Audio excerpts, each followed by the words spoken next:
बाबा, अगर आज सलीम भाई की गाड़ी नहीं मिलती ना तो आप और हम यहाँ पैदल चल रहे होते। बाबा, आपसे एक बात पूछनी थी। मुझे समझ में नहीं आया कि आप बहरूपिया बनकर क्यों चल रहे हैं। ये उल्टी सीधी दाढ़ी मूछ लगाने से क्या फ़ायदा है? आप मेकअप मैन को बुला लेते, वो आपकी दाढ़ी लगा देता। अरे समझता नहीं है, मैं यहाँ पहले चुनाव लड़ा, जीत गया, लेकिन आज तक मैंने यहाँ कोई वादा पूरा नहीं किया। अब लोगों को पता चल गया तो मारेंगे। फालतू की बात करता है, गाड़ी साइड में लगा।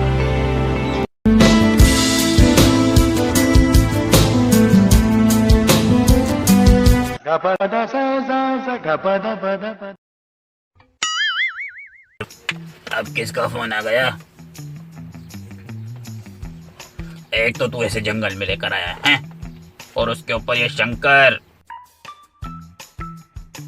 हेलो, बाबा जी की जय हो। हाँ बोल भाई। बाबा जी का आशीर्वाद। हाँ जीते रहो। और बाबा जी, छोटा मुंह बड़ी गाय। तेरा छोटा मुंह। अरे तू नोटों से भरी पूरी ट्रेन निकल जाए, अरे तू पूरा का पूरा नोटों से भरा हवाई जहाज निकल जाए, पानी का जहाज निकल जाए, तेरा छोटा मुंह कैसे हो सकता है? बोल, क्यों फोन किया है? वाह, नालिनी भाभी आजकल कुछ ज्यादा ही समाज सेवा कर रही है।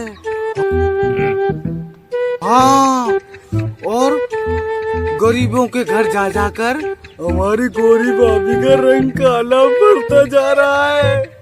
हाँ, इस कोरोना के चक्कर में आप उनसे कहिए ना कि वो अपने घर पे ही रहें और बड़े बड़े वादे करें। और फिर भी बाबा जी, हम हैं ना यहाँ।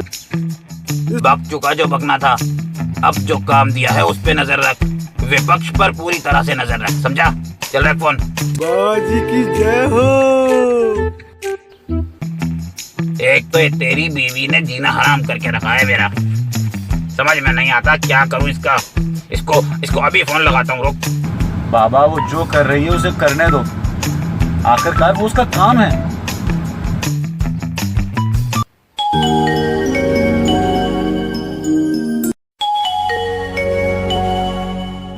प्रणाम बाबा, कैसे हैं आप? हम तो ठीक हैं, लेकिन सुना है कि तुम्हारी तबीयत बहुत खराब हो रही है।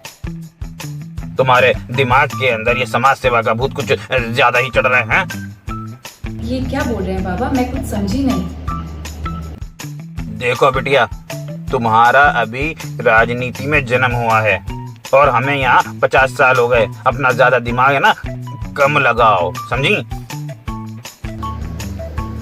ऐसा मुझसे क्या गलती हो गई बाबा? देखो बिटिया, पूरे देश में कोरोना वायरस फैला हुआ है और हमें तो अभी तक इसका कोई इलाज भी संभव नजर नहीं आ रहा। और ये जो तुम गली मोहल्लों में सैनिटाइजर और राशन बांट रही हो ना, ये तुम जैसे लोगों के काम नहीं है। अरे तुम एक बड़े घराने की लड़की हो, बड़े भानु प्रताप की बहू हो, समझी? तुम इस तरीके से गली मोहल्लों में राशन बांटोगी तो क्या इज्जत रह जाएगी हमारी? अरे घर पर रहो और अपने लोगों से काम करवाओ। तुम्हें ऐसे गरीब लोगों के बीच में जाने की कोई जरूरत ही नहीं है। ये क्या कह रहे हैं बाबा आप? लोगों ने इसी दिन के लिए तो हमें चुना है। अगर हम इस समय लोगों की मदद नहीं करेंगे तो कौन करेगा? आज पूरे देश में लॉकडाउन लगा हुआ है, सब अपने घरों में हैं, तो हमारा फर्ज बनता है कि उनकी जरूरत का सामान हम उन तक पहुंचाएं। अगर हम ऐसा नहीं करते हैं तो भूखमरी आ जाएगी बाबा, लोग भूख से मरने लगेंगे। देखो बिटिया, ये राजनीति है, गली मोहल्लों में घूमना बंद करो। ये बड़े नेताओं की पहचान नहीं है। अरे ये काम छोटे लोगों के हैं, तुम उनसे करवाओ। अरे आखिरकार तुम हमारे घर की बहू बनने वाली हो। बाबा, आप मुझसे बड़े हैं और राजनीति में भी आपका तजुर्बा मुझसे कहीं ज्यादा है, लेकिन मैं अपने देशवासियों को अकेला नहीं छोड़ सकती बाबा। आज हमारे प्रधानमंत्री जी को ले लीजिए, हमारे मुख्यमंत्री जी को ले लीजिए, सभी कोरोना से लड़ाई के अंदर सहयोग कर रहे हैं, जनता के बीच में हैं। तो आप और हम मिलकर लोगों की भलाई क्यों नहीं कर सकते, लोगों की मदद क्यों नहीं कर सकते? हमें राजनीति ना सिखाओ, 50 साल का अनुभव है बिटिया हमारे को। हाँ, और 2 मिनट के अंदर राजनीति से ऐसा जमीन पर लाके पटकेंगे कि पूरी जिंदगी याद रखोगी। और रही बात हमारे बेटे से तुम्हारी शादी की, तो हम वो भी कैंसिल करा देंगे, समझ गई? या और भी समझाने की जरूरत है हमें? दरअसल आप जैसे कुछ नेताओं की वजह से ही हमारे देश की राजनीति गंदी हो रही है। आप जैसे लोगों को तो समाज से ही निकाल देना चाहिए।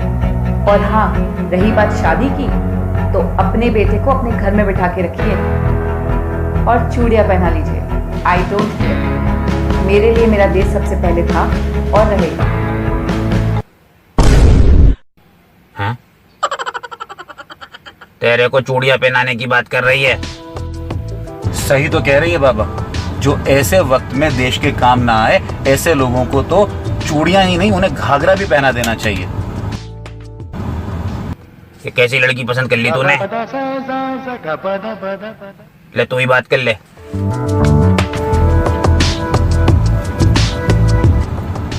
हाँ नलिनी, कैसी हो तुम? तुम्हें कुछ भी बोलने की जरूरत नहीं है।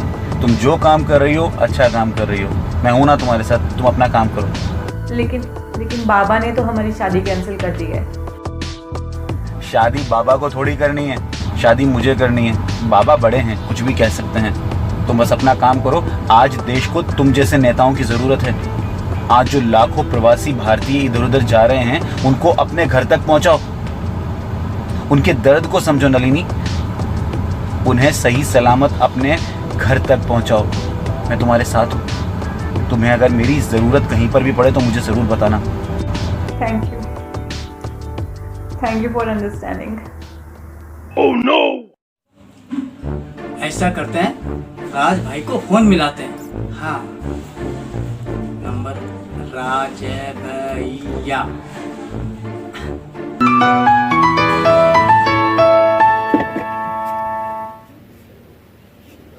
हेलो राज भैया नमस्ते। हमें आपको एक बात बतानी है। तो कब बोलेगा? अभी बतानी है। हाँ बोल। देखो राज भैया, हमसे नाराज मत होना। अरे हमसे बहुत बड़ी गलती हो गई, हमें माफ कर दो। देखो हम लुट जाएंगे, हम बर्बाद हो जाएंगे। हमें माफ कर दो राज भैया, माफ कर दो। तू बोल रहा है कि मैं फोन रखूं? अरे राज भैया, आप नलिनी भाभी को समझाते क्यों नहीं है? हाँ, अरे वो गरीबों के घर का राशन, खाने का सामान, वो साना टाइगर और मास्क ना जाने सब कुछ ले लेकर घर घर जा रही हैं। अरे भाई, कोई इतना बड़ा नेता इतने छोटे काम करता है क्या? लोग गलत कहते हैं कि देश को नेताओं ने बर्बाद कर रखा है। दरअसल नेताओं ने नहीं, तुम जैसे छुटभैया लोगों ने देश को बर्बाद करके रखा हुआ है। अरे एक नेता तुम्हारे एरिया में आकर काम करना चाहता है, तुम लोगों की जान बचाना चाहता है, तुम्हें राशन पानी उपलब्ध करवा रहा है और तुम उसी को गलत समझ रहे हो। अरे वो अपनी जिंदगी को जोखिम में डालकर तुम लोगों के लिए सब कुछ कर रहा है और तुम उसी की चुगली कर रहे हो। शर्म नहीं आती तुम लोगों को? सॉरी राज भैया, हम इन सब बातों का आगे से बहुत ध्यान रखेंगे, कोई गलती नहीं करेंगे और नलिनी भाभी का हम दिल से साथ देंगे। हाँ, चाहे हमारी जान भी चली जाए, हम भाभी का परछाई बनकर साथ देंगे। कोई बात नहीं, तुम ध्यान रखो और दोबारा ये गलती नहीं होनी चाहिए। तनिक की चिंता ना करें। बाबा चलें? चलो, लेकिन घर नहीं चलेंगे। अब हम चलेंगे हमारे देश की जनता की मदद करने के लिए, जो लाखों लोग रास्तों के अंदर पैदल जा रहे हैं, जिनके दिल में दर्द है। उन दर्द को संभालने के लिए चलेंगे। आज समझ में आया कि हमारी जनता ने हमें क्यों चुना है। उन्हें हम पे यकीन है और इस यकीन को पूरा करने के लिए हम चलेंगे। जल्द से जल्द सब लोगों को फोन कराओ, कार्यालय में सबको बुलाओ। एक एक आदमी की मदद करनी है। हर आदमी को सही सलामत उसके घर पहुंचाना है। कोरोना, तू चाहे कुछ भी कर ले, जीतेंगे तो हम ही। आ रहे हैं हम तुझे हराने के लिए। चलो बेटा।